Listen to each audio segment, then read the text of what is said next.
I'm going to be talking about technology in schools and how we can keep ourselves as teachers safe and how we can keep our students safe in schools. So the first thing I'm going to discuss is copyright. Some copyright laws allow teachers to use some materials for educational purposes as long as the copies are not used for profit or public distribution. So it's important that as teachers we check the textbooks and we check the websites with the worksheets and we make sure that it's okay for us to distribute the content before we just decide to make copies and distribute it.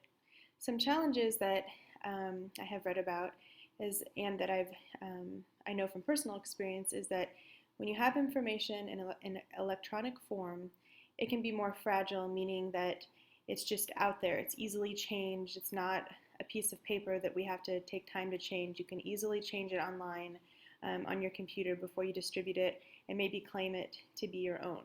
So that's important because that would be unauthorized access if it was somebody else's work and it's not something that you should do.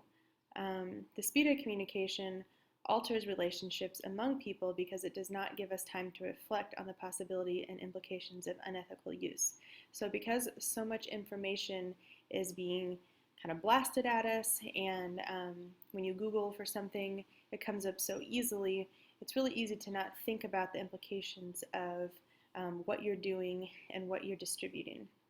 And I can think of a personal experience, and just the other day I was helping a second grader with his lines for the musical, and he has a lot of learning disabilities and it's hard for him to remember even though his line is only 3 words long. So I thought, actions really help him and so do pictures. So I quickly went online and did Google Images and found some images that would help him, and I made a little picture for him and printed it out.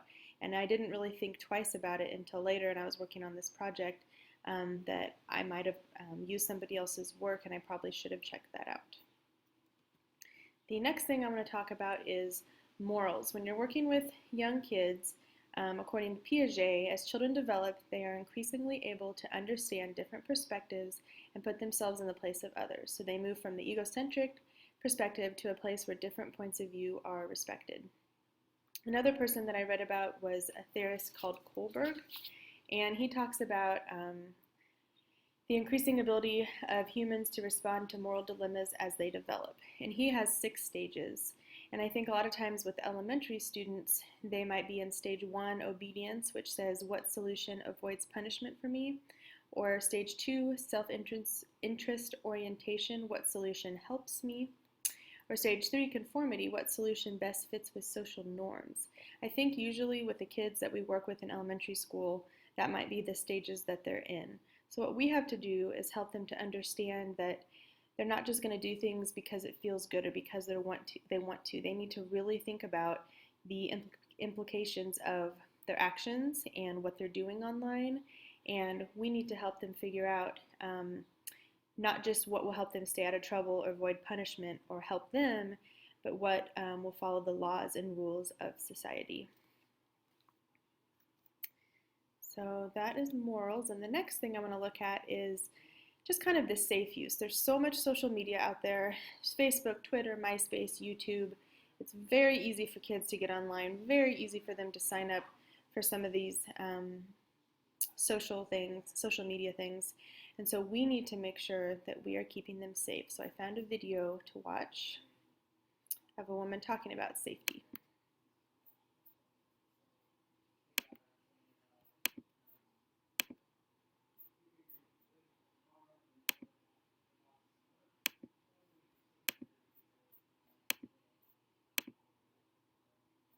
Well, just like that, I don't know if it's going to work to play.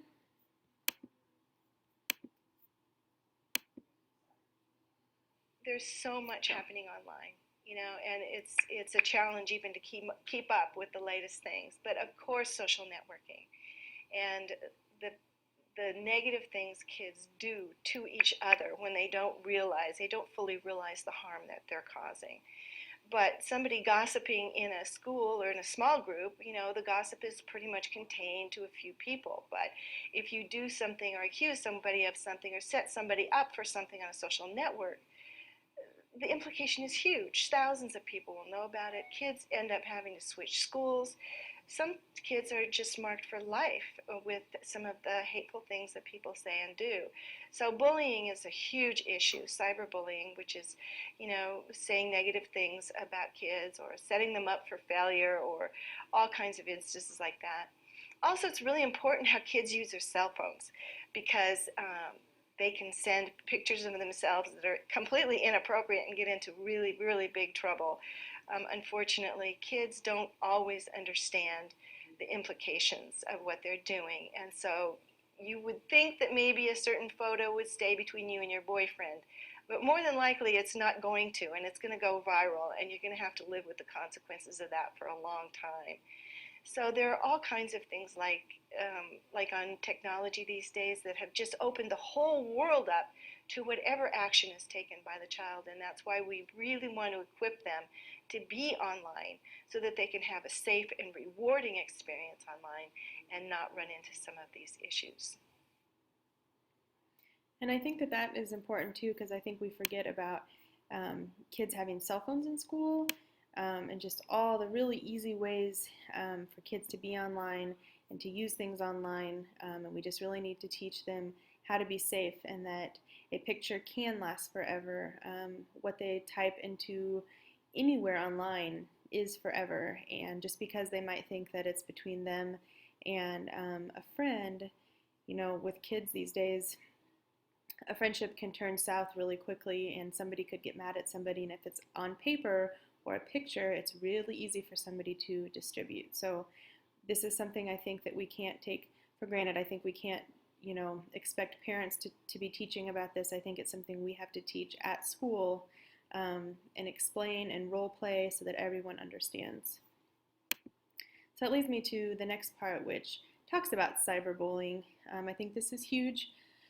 I think that there's lots of bullying that still goes on, even though as teachers we really try to keep it from happening. I think it still is happening a lot, and I think, teachers turn their back. I think someone can push somebody, and that's kind of the same thing with cyberbullying, that we don't see everything that goes on, and it's not always happening at school when kids are with us. It's happening at home or on the playground. So it's just something that I think as teachers we need to be aware of. Common forms of cyberbullying are harassment.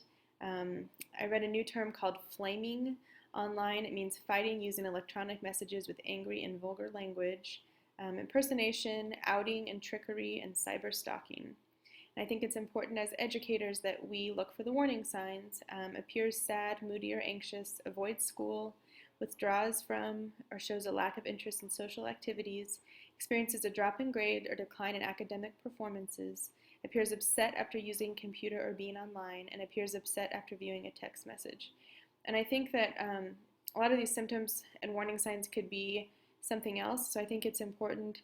I like the one that talks about appears upset after using the computer or being online. I think that's something that as parents and teachers we can really watch.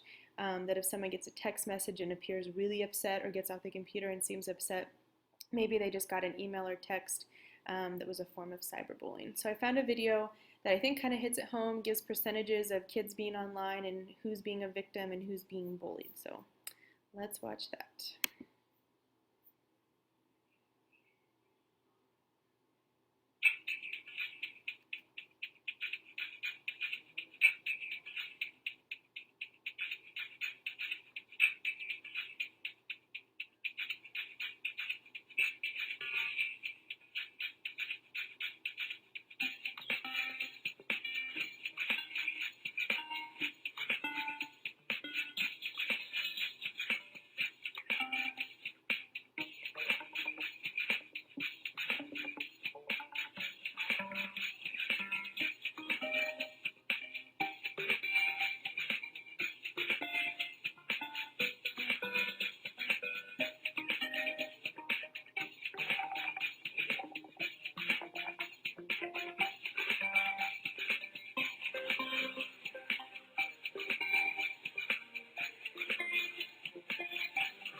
that video really opened my eyes. Just I like how it said one picture can destroy your life, and I think that that's something we got to hit home with kids, is that one thing, one picture really can hurt you and hurt somebody else. And the other thing I think that I took away from that video is how, you know, showing your kids how not to post so much. Posting a picture can probably be okay, but you need to change your privacy settings. It's never okay to put your address. It's never okay to put your phone number. I think these are all things that we need to teach kids.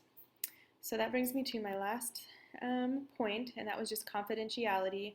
I think any more student records and emails and grade cards and individualized education plans are all online, and we just need to make sure as educators that we change our passwords, that we update our passwords, that if we're on a public computer at the library or somewhere that we're logging in and doing our work and then making sure that we've logged out to make sure that we save student records. A big one I think is with individualized education plans or IEPs, all of that stuff is confidential and it shouldn't be discussed in the building. It should be discussed with only the people who are involved with this student, who are working directly with this student, because you wouldn't want people discussing your child at school. You wouldn't want everyone talking about your child's disability or what sets your child off. So I think that's really important.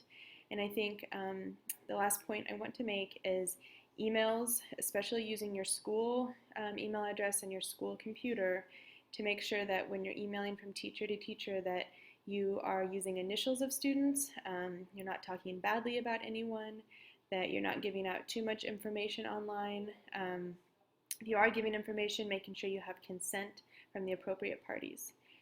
So that's pretty much my talk on technology in schools and how we can be safe, keep our kids safe and keep our teachers safe, and just make sure everyone is smart when they're using technology. Thank you.